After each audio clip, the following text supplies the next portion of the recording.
Subscribe now and press the bell icon. Never miss an update. Welcome everyone. आइए शुरुआत कर देते हैं आज की इस न्यू जर्नी की। आज का ये दिवाली स्पेशल सेशन बेस्ड है हमारे एग्जाम पेपर डिस्कशन पे। दिवाली सेलिब्रेशन हो चुका है कंप्लीट और अब बारी है कुछ ढंग का एग्जाम ओरिएंटेड पढ़ लेने की। इस दिवाली को और स्पेशल बनाना है हमें नेक्स्ट ईयर। और ये दिवाली और स्पेशल कैसे बनेगी जब नेक्स्ट ईयर दिवाली में हम सेलेक्टेड होंगे, हमारे पास एक सिक्योर्ड जॉब होगा, एक सोर्स ऑफ इनकम होगा। तो ये जो दिवाली सेलिब्रेशन है ये और भी ज़्यादा मज़ेदार बनने वाला है। तो आइए शुरुआत कर देते हैं आज की इस न्यू जर्नी की, आज के एग्ज़ाम पेपर डिस्कशन की, और देखते हैं आज का ये सेशन हमारी नॉलेज में क्या ऐड ऑन करने वाला है।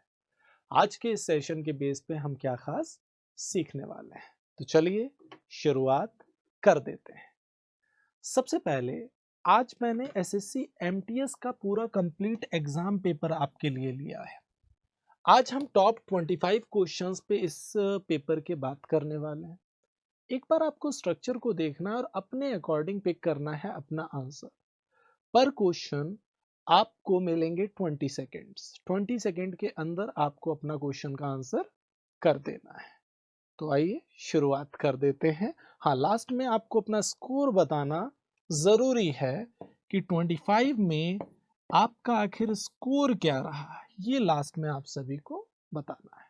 तो आइए शुरुआत कर देते हैं आज की इस न्यू जर्नी की और देखते हैं आज का ये सेशन हमारी नॉलेज में क्या ऐड ऑन करने वाला है। आज के इस सेशन के बेस पे हम क्या खास सीखने वाले हैं। सबसे पहला क्वेश्चन आपके सामने है। To descend a cracked mountain, however, was most difficult and dangerous than to ascend it. Cracked को हम चट्टानी से रिलेट कर सकते हैं, मतलब माउंटेन से, चट्टानी माउंटेन से उतरना ज्यादा डिफिकल्ट है इन कंपैरिजन टू चढ़ने की, क्योंकि जब आप उतर रहे हैं तो गिरने के ज्यादा चांसेस हैं चढ़ने के कंपैरिजन में अगर आप देखें तो।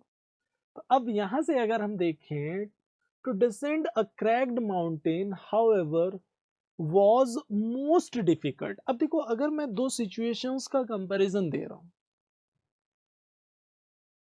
डिसेंड का कंपैरिजन दे रहा हूं मैं एसेंट से, डिसेंड को मैं कंपेयर कर रहा हूं एसेंट से, तो दो सिचुएशन, दो कंडीशंस का कंपैरिजन है। And in case of this particular comparison, how can we use most?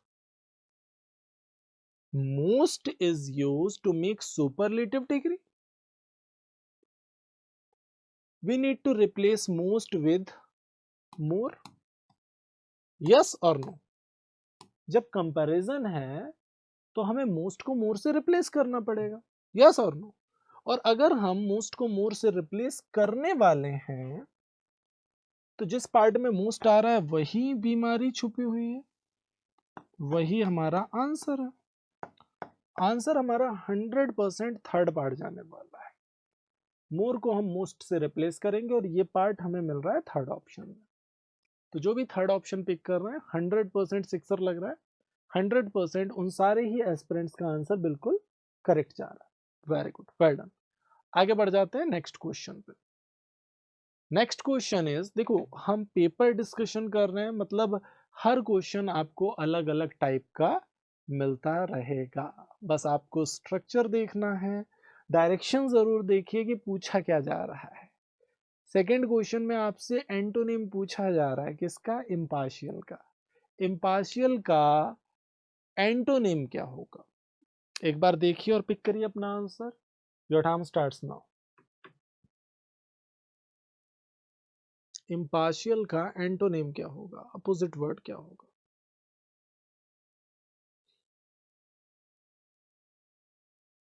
Very good.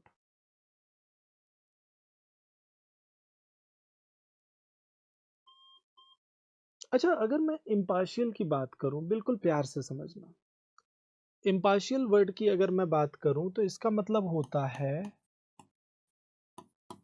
पक्षपात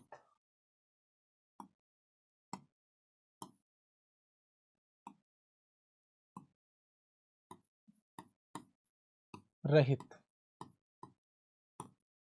कोई भी ऐसी सिचुएशन है, कंडीशन है, पॉइंट है जहां पे कोई पक्षपात नहीं है किसी भी तरह का, दैट इज कॉल्ड इम्पार्शियल। जैसे बोलते हैं ना हम लोग, इम्पार्शियल जजमेंट है, पक्षपात रहित, इसमें कोई भी पक्षपात नहीं है। और जो बायस्ड होता है, बायस्ड का मतलब क्या होता है? पक्षपात पूर्ण। कुछ भी ऐसा जो पक्षपात पूर्ण है वो बायस्ड है। तो इम्पार्शियल का अपोजिट क्या हो गया? बायस्ड हो गया। इंटेलेक्चुअल, बुद्धिमत्ता से रिलेट करेगा। ऑब्जेक्टिव, कोई चांस नहीं है। ऑब्जेक्टिव को आप रिलेटेड से भी रिलेट कर सकते हैं। प्योस, प्योस का मतलब हो गया पवित्र। आंसर आपका थर्ड पार्ट जाने वाला।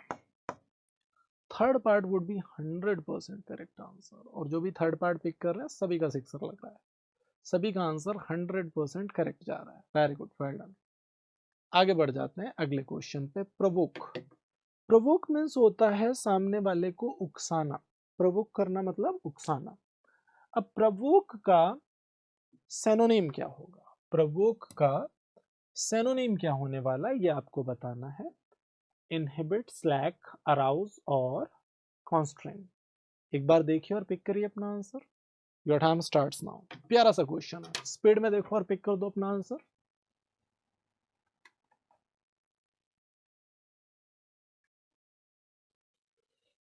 Very good.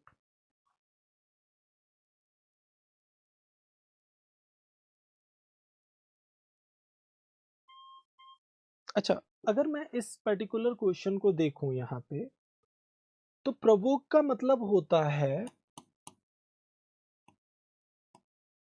उकसाना। और अराउज की अगर मैं बात करूं तो इसका मतलब होता है उत्तेजित करना।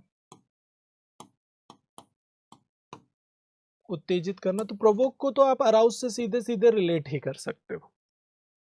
अगर मैं बात करूं अदर वर्ड्स की, लाइक अगर मैं बात करूं इनहिबिट की, इनहिबिट का मतलब होता है कहीं ना कहीं रोक लगाना। रोक लगाना, इनहिबिट करना, रोक लगाने से रिलेट करेगा। और अगर मैं बात करूं स्लैक, स्लैक बहुत ही प्यारा वर्ड है। स्लैक का मतलब होता है ढीला छोड़ना। ढीला छोड़ना, ढील देना। आप लापरवाह से भी रिलेट कर सकते हैं इसको। लापरवाह, ये भी हो सकता है स्लैक आपका वर्ड।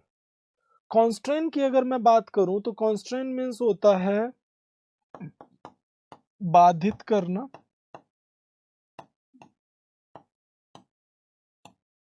बाधित करना या रोक लगाना।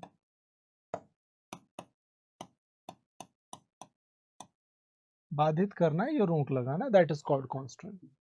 आई थिंक आप सभी को सारे वर्ड्स क्लियर हो रहे हैं। प्रोवोक मीन्स सामने वाले को उकसाना या उत्तेजित करना, ऐसे आप रिलेट कर सकते हैं। सीधे सीधे आपको इसका सेनोनिम क्या मिल गया? अराउज मिल गया। इनहिबिट का मतलब रोक लगाना होता है। स्लैक का मतलब ढीला छोड़ना किसी चीज को या लापरवाही करना किसी पार्ट पे। अराउज उत्तेजित करना हो गया। कॉन्स्टेंट मीन्स बाधित करना या रोक लगाने के सेंस में आप इसका यूज कर सकते हैं। ये हो गया प्रॉपर पोस्टमार्टम। किसी भी क्वेश्चन को याद करने का ये सबसे बेटर तरीका होता है कि उसका प्रॉपर पोस्टमार्टम कर दो। जैसे ही आप स्ट्रक्चर को ब्रेक करते हो, प्रॉपर पोस्टमार्टम कर देते हो, तो चीजें जो हैं दिमाग में बैठ जाती हैं। हमें सिर्फ आंसर से मतलब नहीं है, हमें सिर्फ इससे मतलब नहीं है प्रोवोक का मीनिंग ये होता है अराउज। आपको रिलेट करना है, क्योंकि एग्जाम के लिए इनहिबिट भी इंपॉर्टेंट है, स्लैक भी इंपॉर्टेंट है, अराउज भी इंपॉर्टेंट है, कॉन्स्टेंट भी इंपॉर्टेंट। सारे वर्ड्स इंपॉर्टेंट हैं भाई, समझ गए ना? चलिए आगे बढ़ जाते हैं नेक्स्ट क्वेश्चन की ओर। अगला क्वेश्चन हमारे सामने है। None only did the men aid in the work, but the women also did their part. We know it well that if I'm talking about correlative conjunction, here the correct structure is not only and but also. Not only and but also, ये आपका बिल्कुल correct structure है, ठीक है। तो not only did the men aid in the work but the women also did their part. Not only नहीं बल्कि none only को आपको रिप्लेस करना पड़ेगा किससे? Not only say. None only को आपको रिप्लेस करना पड़ेगा किससे? Not only say. और अगर आप इसे नॉट ओनली से रिप्लेस करने वाले हैं तो आपका आंसर फोर्थ पार्ट जाएगा। Not only did the men aid in the work, but the women also did their part. कुछ ऐसा जाएगा स्ट्रक्चर। आंसर आपका फोर्थ पार्ट जाने वाला। Fourth part would be 100% correct answer. और जो भी फोर्थ पार्ट पिक कर रहे हैं सभी का सिक्सर है, सभी की बॉल बिल्कुल बाउंड्री लाइन के बाहर जा रही है। Very good, well done. आगे बढ़ जाते हैं अगले क्वेश्चन पे। Select the most appropriate meaning of the given idiom. Spill the beans, बहुत ही प्यारा इडियम है। स्पिल द बीन्स, क्या होगा इस इडियम का मीनिंग? फटाफट देखो और उड़ा दो। Your time starts now. Spill the beans, very good everyone.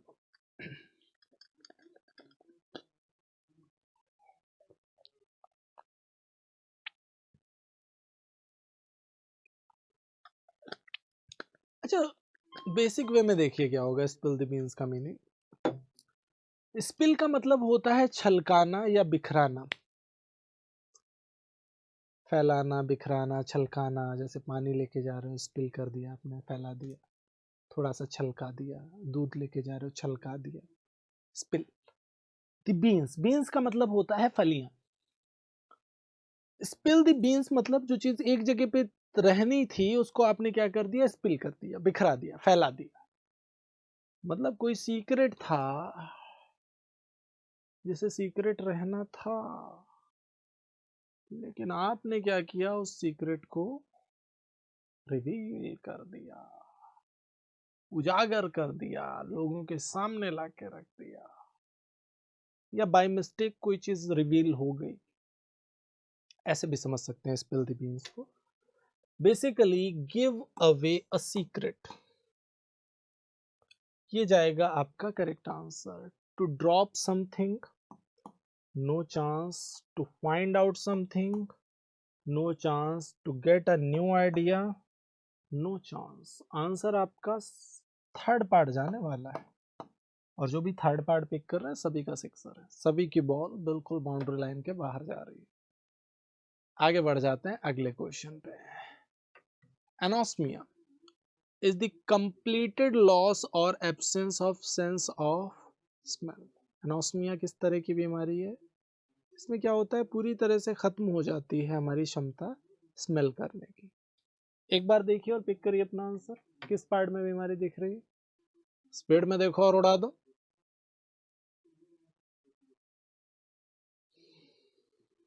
Very good.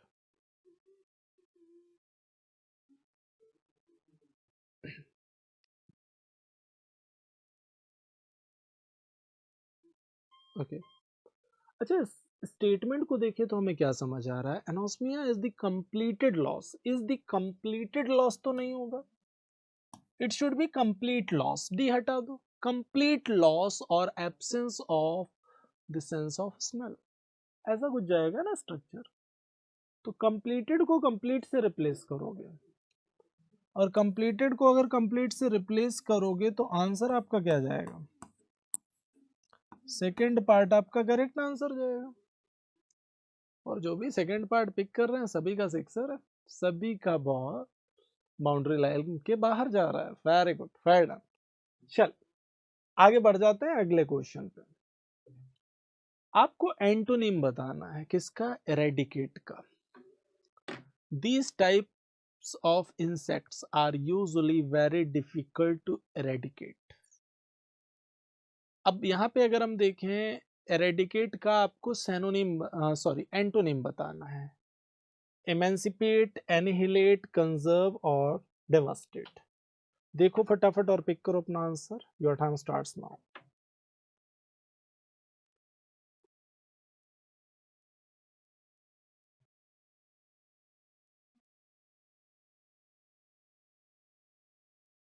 Very good.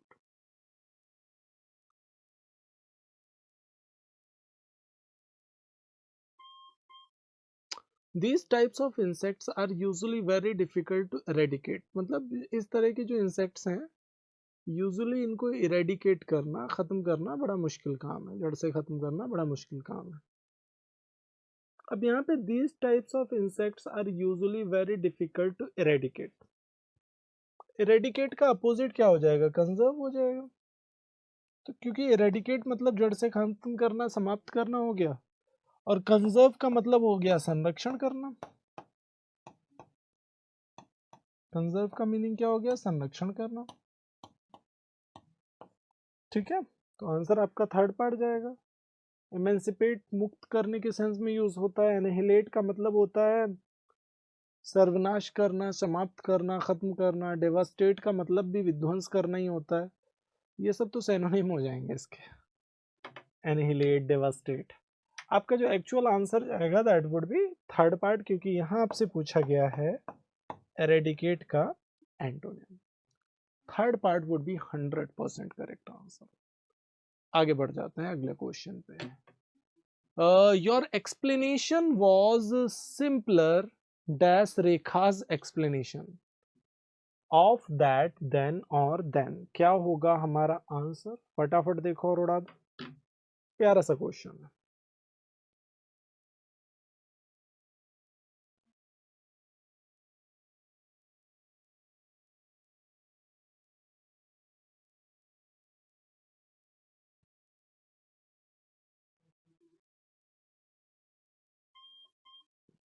देखो, your explanation was simpler dash Rekha's explanation.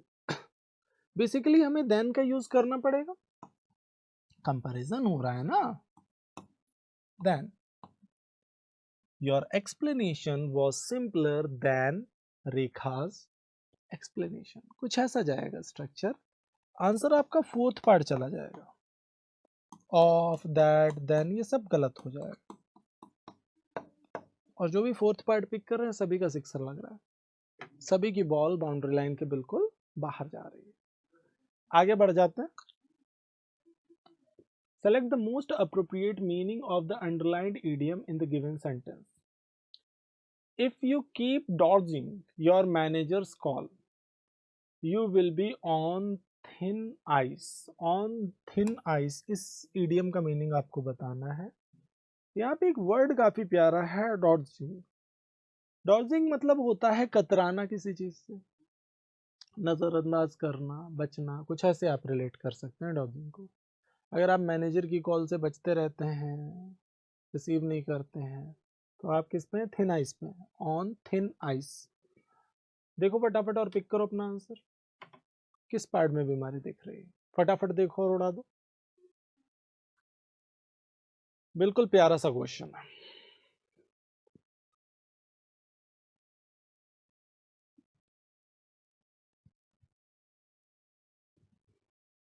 Structure के अकॉर्डिंग अगर आप देखें तो आसानी से आपको रिलेट कर सकते हैं स्ट्रक्चर को।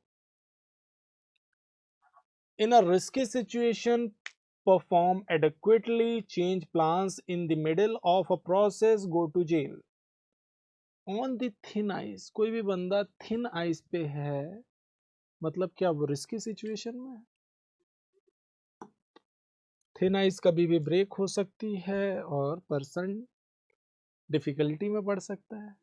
तो ऑन थिन आइस का बेसिक मीनिंग होता है in a risky situation. On thin ice का बेसिक मीनिंग क्या हो गया? In a risky situation. Answer आपका फर्स्ट पार्ट जाएगा। First part would be 100% correct answer. आगे बढ़ जाते हैं। Select the incorrectly spelled word. Incorrectly spelled word आपको बताना है अपीस, एबरेंट, आर्बिट्रेरी और इंसिपिड। कौन सा वर्ड इनकरेक्ट है? एक बार देखो और पिक करो अपना answer. Your time starts now.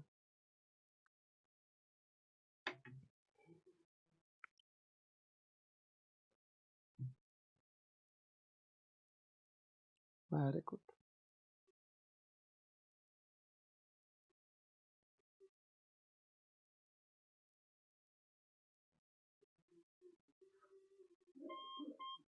देखो बेसिकली अगर मैं अपीस की बात करूं, अपीस का मतलब होता है शांत, और ये स्पेलिंग बिल्कुल सही है। एबेरेंट का मतलब होता है अनैतिक,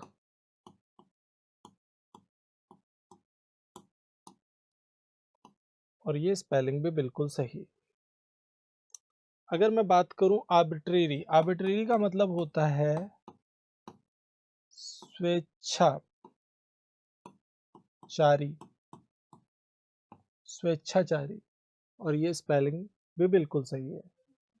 यहां पे स्पेलिंग गलत है, it should be insipid, insipid, और इंसिपिड का मतलब होता है बेस्वाद। इंसिपिड का मतलब क्या हो गया? बेस्वाद।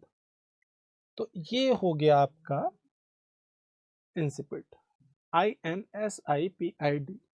यहीं पे बीमारी थी, और अगर यहाँ बीमारी थी तो आंसर क्या जाएगा? आंसर जाएगा fourth part, D part would be 100% correct answer. आगे बढ़ जाते हैं।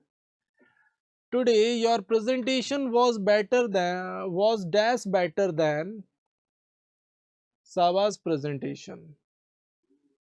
More, many, most, much. देखो और पिक करो अपना आंसर। प्यारा सा क्वेश्चन है। Today your presentation was dash better than Saba's presentation. देख लो और पिक कर दो अपना आंसर। प्यारा सा क्वेश्चन है। Very okay. अब यहाँ पे अगर हम देखें, आज जो तुम्हारा प्रेजेंटेशन है was dash better than Saba's presentation. More, many, most, much. यहाँ पे आप सीधे सीधे मच का यूज कर सकते हैं।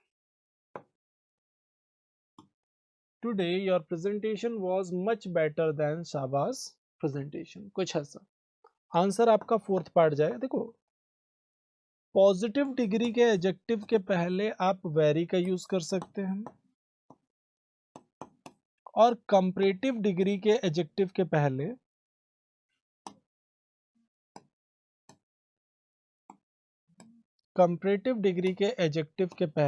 आप मच का यूज कर सकते हैं।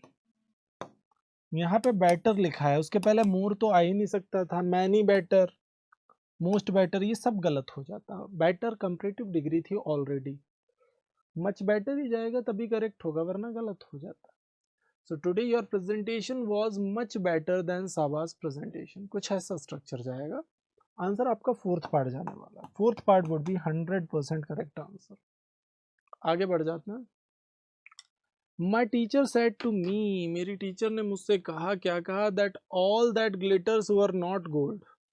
एक बार देखो और पिक करो अपना आंसर। क्या बीमारी है? स्पीड में देखो और पिक करो अपना आंसर।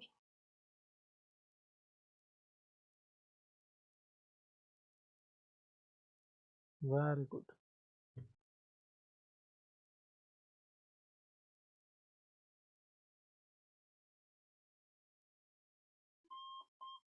ये कहावत है, हर चमकती हुई चीज सोना नहीं होती। All that glitters is not gold. तो यहाँ वर नहीं लगाना, वर को हमें इज से रिप्लेस करना पड़ेगा। ठीक है, all that glitters is not gold, तो वर को हम इससे रिप्लेस कर रहे हैं। वर किस पार्ट में मिल रहा है? फर्स्ट पार्ट में मिल रहा है। तो जो भी फर्स्ट पार्ट पिक कर रहे हैं सभी का सिक्सर है, सभी का आंसर 100% करेक्ट जा रहा है। आगे बढ़ जाते हैं। His autobiography will be one of the most dash awaited books. Eagerly, deftly, badly, slowly. देखो और पिक करो अपना answer. Your time starts now.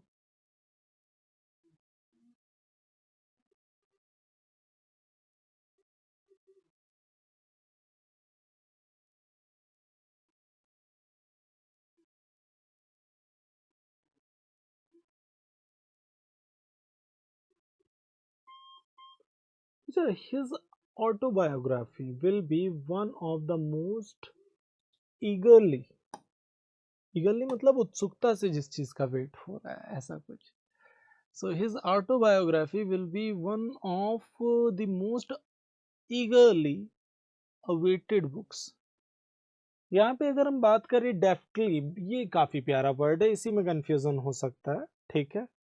और बाकी तो सारे वर्ड्स आसान है. अगर आप ध्यान से देखें तो बाकी सारे वर्ड्स आसान है, डेफ्टली वर्ड थोड़ा सा परेशान कर सकता है आपको. डेफ्टली का मतलब होता है वैसे चतुराई से, चालाकी से, कुछ ऐसे आप रिलेट कर सकते हैं. बैडली बुरी तरह से, स्लोली धीरे का सेंस दे रहा है. आंसर आपका जाएगा first part. First part would be the correct answer.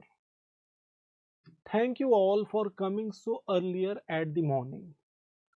अब यहाँ पे अर्लियर एट दी, इस पार्ट को आपको रिप्लेस करना है. देखिए किससे रिप्लेस कर सकते हैं और पिक करिए अपना answer. Your time starts now.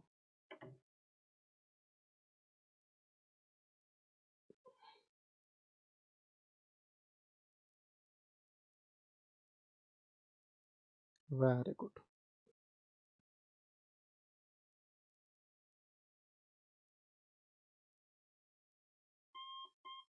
देखो अर्लियर तो नहीं होगा. Thank you all for coming so early in the morning, सीधा सीधा स्ट्रक्चर चला जाएगा. अब यहाँ पे अर्ली इन द मॉर्निंग कुछ ऐसा. अब अर्ली हिंदी का सेंस जा रहा है तो आंसर हमारा सेकंड पार्ट जाएगा. Second part would be 100% correct answer. Very good, well done.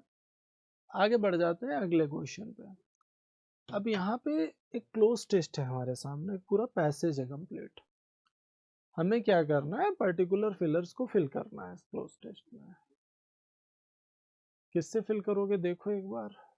With up to 50,000 species of spiders, spider habitats very dash. Spiders are dashed to live anywhere in the world except Antarctica. They dash not live in bodies of water or in the air, but can adopt dash almost any type of environment. Hot or cool, wet or dash in the garden or in your house. अगर मैं spider की बात करूं तो spiders की जो species हैं वो 50,000, लगभग 50,000 स्पीसीज हैं स्पाइडर की. और आपको लगभग वर्ल्ड में हर जगह मिलते हैं ये अंटार्कटिका को छोड़ के. अब ये वाटर बॉडीज में तो नहीं रहते हैं या हवा में भी, एयर में भी नहीं रहते हैं, लेकिन ये अडॉप्ट कर सकते हैं हर तरह के इन्वायरमेंट को लगभग, चाहे वो हॉट हो या कूल हो, वेट हो या ड्राई हो, ठीक है, आपका गार्डन हो या आपका हाउस हो, ठीक है, ऐसा कुछ बोला जा रहा है. अब यहाँ पे फर्स्ट फिलर के लिए क्या होगा हमारा answer. With up to 50,000 species of spider, spider habitats vary dash, very widely, wide, widest, wider. क्या होगा आंसर, फटाफट देखो और पिक करो.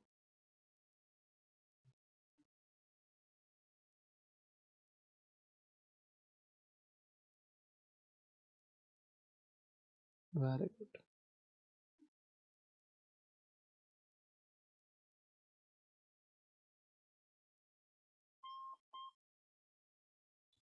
वाइडली से रिलेट कर सकते हैं, व्यापक रूप से, कुछ ऐसे आप इसे रिलेट कर पाएंगे. आंसर आपका फर्स्ट पार्ट जाने वाला है. वाइड, वाइडेस्ट और वाइडर ये तो गलत हो जाएगा. आगे बढ़ जाते हैं. Second filler, spiders are dashed to live anywhere in the world except Antarctica. Spiders are dashed to live anywhere in the world except Antarctica. Authorized, courageous, able, Harvard. क्या होगा आपका आंसर, फटाफट देखिए और पिक करिए अपना answer. Very good.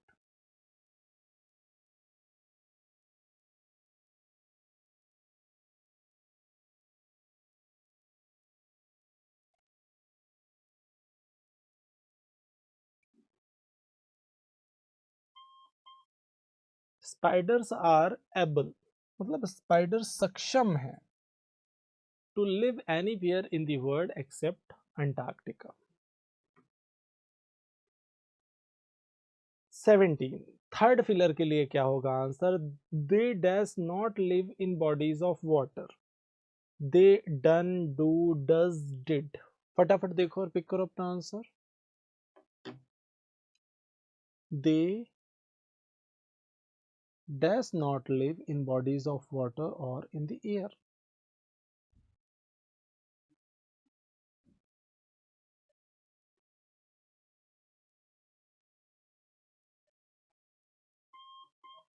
Okay, they does तो आएगा नहीं, और प्रेजेंट का स्ट्रक्चर चल रहा है तो डिड का भी यूज हम नहीं ही करेंगे.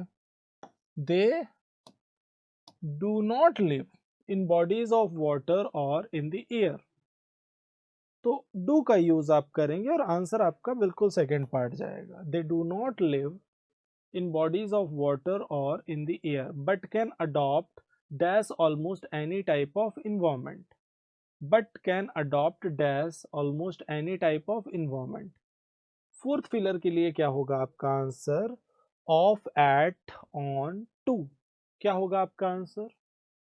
अडॉप्ट का मतलब क्या होता है? अडॉप्ट अनुकूल बनाना. ADAPT, अनुकूल बनाना. Vary.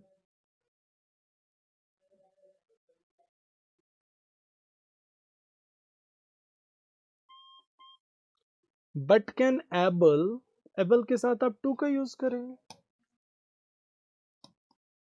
But can adopt to almost, adopt के साथ आप टू का यूज करेंगे. Adopt to almost any type of environment. अब ऑफ, एट, ऑन ये तो गलत हो जाएगा. आंसर फोर्थ पार्ट जाएगा. अब फिफ्थ फिलर के लिए अगर हम देखें, हॉट और कूल, वेट और डैश, इन गार्डन और in your house. Damp, muggy, dewy और ड्राई.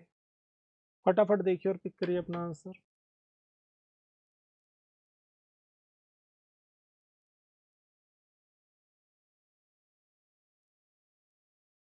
Very good.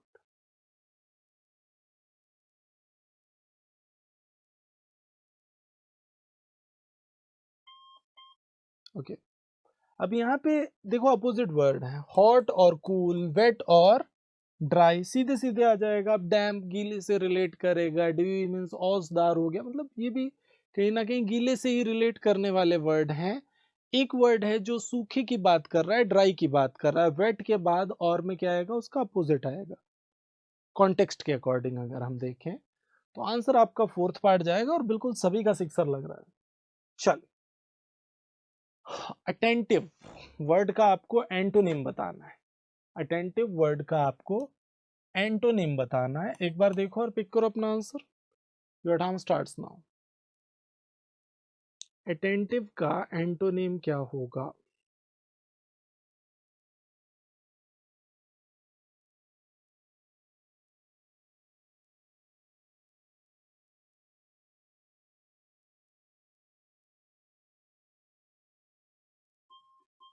अटेंटिव का मतलब बेसिकली सतर्क हो गया, जो ध्यान दे रहा है चीजों पे, उसको हम अटेंटिव से रिलेट कर सकते हैं.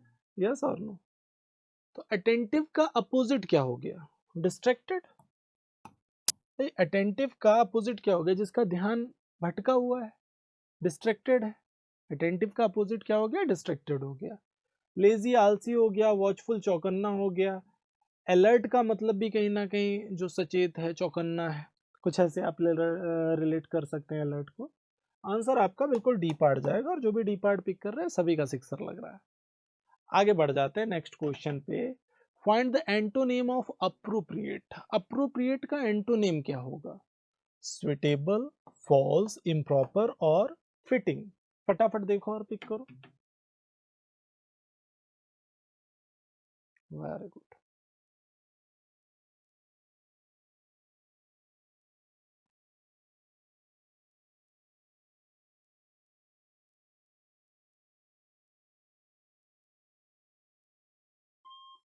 अगर मैं अप्रोप्रिएट की बात कर रहा हूँ, अप्रोप्रिएट का मतलब जो प्रॉपर है, इसका अपोजिट क्या हो जाएगा जो प्रॉपर नहीं है? इम्प्रॉपर। अब फिटिंग, सुटेबल, ये सब तो सिनोनिम हो जाएंगे। फॉल्स तो यहाँ पे कोई लॉजिक नहीं रख रहा है स्ट्रक्चर के अकॉर्डिंग। आंसर आपका सी पार्ट जाएगा। Third part would be 100% correct answer. Find the synonym of timid. Timid का मतलब बेसिकली कायर होता है। टिमिड का सिनोनिम क्या होगा? एक बार देखो और पिक करो अपना answer. Your time starts now. Fast, slow, medium, शाई, क्या होगा टिमिड का सिनोनिम?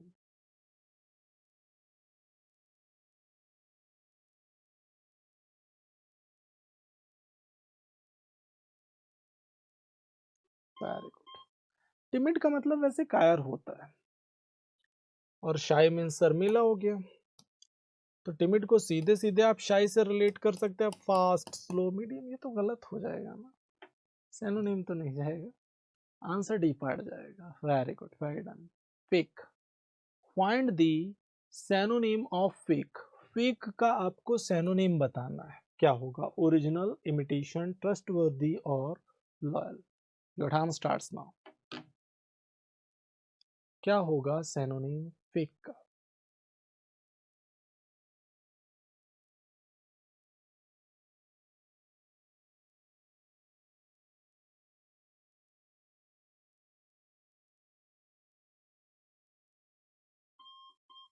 बेसिकली जो भी फेक है वो नकली है, और इमिटेशन का मतलब होता है नकल। नकल करना, इमिटेट करना। इमिटेशन नकल को रिलेट कर रहा है। तो फेक के लिए सिनोनिम सीधे सीधे इमिटेशन चला जाएगा। ओरिजिनल तो अपोजिट हो जाएगा ट्रस्टवर्दी, रॉयल। लॉयल की बात कर रहे हैं, विश्वास पात्र से आप रिलेट कर सकते हैं इनको। गलत हो जाएंगे, अपोजिट वर्ड्स हो जाएंगे। आगे, my friend has been absent dash last month. Since, for, from, none. फटाफट देखिए और पिक करिए अपना answer. Your time starts now. Sorry, last Monday की बात हो रही है। My friend has been absent since dash last Monday.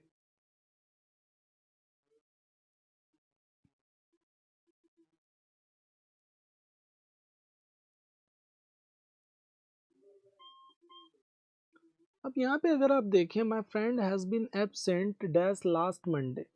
Last Monday तो पॉइंट ऑफ टाइम बन गया। If I am talking about last Monday, ये तो पॉइंट ऑफ टाइम बन गया, स्पेसिफिक टाइम है। तो इसके पहले आप सिंस का यूज करेंगे, because for is used for period of time. बाकी फ्रॉम और नन का तो कोई चांस ही नहीं है यहाँ पे। आंसर फर्स्ट पार्ट जाएगा, और जो भी फर्स्ट पार्ट पिक कर रहा है सभी का सिक्सर लग रहा है। Last question of today's paper discussion. The examination of the undergraduate students is likely to commence from Friday. प्यारा सा क्वेश्चन, फटाफट देखो और पिक करो अपना आंसर।